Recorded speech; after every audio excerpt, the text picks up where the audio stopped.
What's up YouTube? My name is Midwest and welcome to my studio.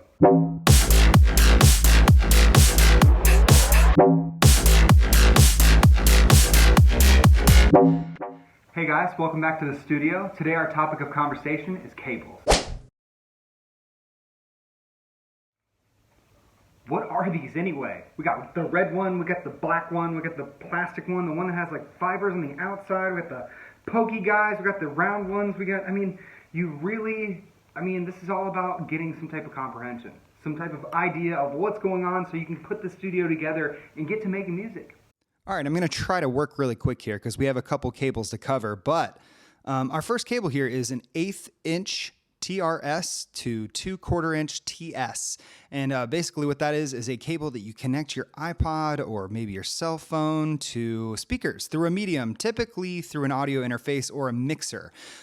This is a really good cable to keep around when you want to just plug into speakers and have a party. It's very, very simple. Or say that you have a recorded sample that you want to send to your audio interface, or a mixer of your choosing. It really depends. A lot of people will use this to perform. They'll plug in their cell phone that has some type of backing track on it, and then they can play it over the speakers while they sing or play over top of it. Also, it's really, really important to know this. This is like one of the most important things that you can know as a music producer, as a performer, as somebody that works with loud audio or audio in general. This is the #1 golden rule of plugging in cables. The #1 golden rule. Get a piece of paper and a pencil and write this down. The #1 rule is make sure you turn down your device 100% on both sides before you plug in a cable. Here's an example. You want to play a song for somebody. You want to plug into their audio interface in their studio. You turn down your cell phone all the way. You turn down the input on your audio interface all the way, and you turn down the monitor mix all the way. This way, you can mitigate risk. You can completely eliminate your ability to make the speakers pop. You could blow the speakers. You could really do some serious damage. And I'm talking the first time you do it. So this is very important. Like I said, always turn down both devices on both sides, your cell phone or whatever your output device is. And then you got to turn down your input device, which is going to be your audio interface or your mixer. All right, our next cable here is going to be our instrument cable. It's 1/4 inch to 1/4 inch male to male TS. Basically what that means, like I said, this is going to be layman's terms. I'm not trying to break down any audio terms here. But so it's just basically TS means tip sleeve, and you're going to be sending an audio signal that is mono down a tip sleeve cable. We can talk about unbalanced versus balanced another day. However, for now, all you need to know is typically you would plug in an instrument through this cable and send a mono signal down through whatever input source that you have. All right, our next cable here is our USB 2.0. This is how I connect all of my MIDI controllers to my computer. It's very, very simple. The 2.0 has two different ends, okay? It has the USB end that you're so familiar to, and then the other one actually has been used for printers for a really long time, and it's a one-way cable, which means it just sends data from the trapezoid end, I guess you can call it a trapezoid, to the USB end. The trapezoid end will typically go inside of, I always say typically, but I really mean literally. The trapezoid end will literally go inside of your MIDI device, and the USB end will literally go inside of your computer. The last cable that we're going to talk about today is our XLR cord, or the external line return cord. Basically, what this cord does is it securely transfers really clean audio from one source to your output. It's amazing. One of the coolest things about XLR is that it securely holds on to both your input and your output source. And what I mean by that is, let's say you're on the road and you are DJing.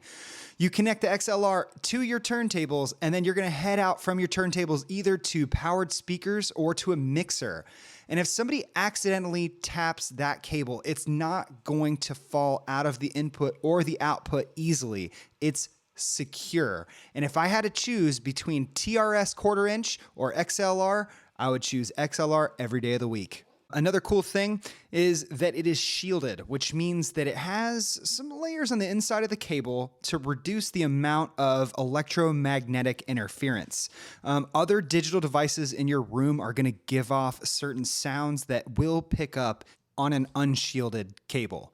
So it's really awesome to have XLR on the road with you. It's really, really good to have XLR inside your studio.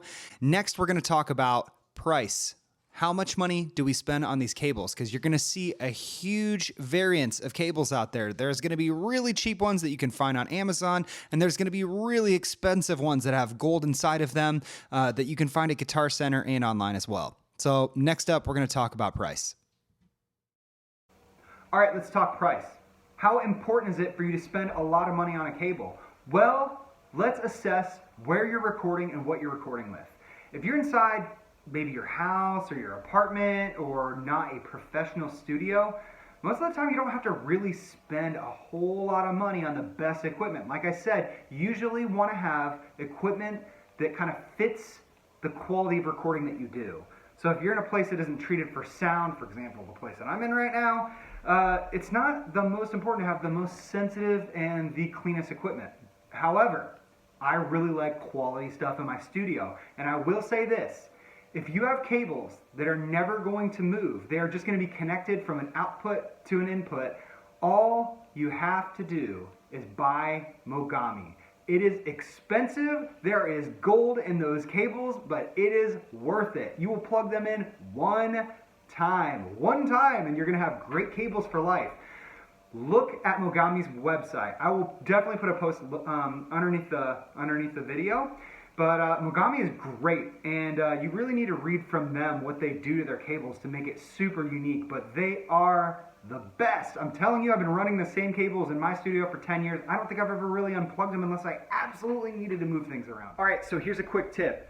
Do you want to do this with your cable?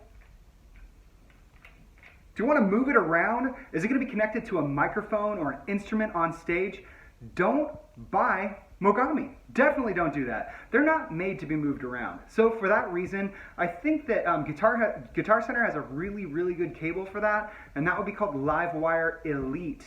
I don't know if they still do this, but back in the day when you used to buy Livewire, you could cut the cable in half, go back to Guitar Center, and they would give you a brand new one to replace it. With that being said, you can have a lot of XLR. I have 500 or 600 feet of XLR, and I don't even know what to do with it anymore. So buy what you need. Definitely have what you need plus one. You want to buy a 25 footer, buy 50 feet. If you want to buy a 10 footer, buy 20 feet. So it'd be a really good idea. If something happens to a cable in the studio and you need to replace it, who has time to order something on Amazon or go to Guitar Center? It's really important to have maybe a couple of each cable to make sure that you can do what you need to do, and if something goes wrong, you'll have something to replace it with. With that being said, I just want to thank you for coming out to the studio once again. I know that there's some cables that we didn't cover today, and honestly, it's because I don't even have them. RCA, there's some other items out there that I really don't use that often. If you have any questions whatsoever, write in the comments below. If I don't know the answer, I can figure it out. It's no problem whatsoever. Have a wonderful day and keep creating. Thank you.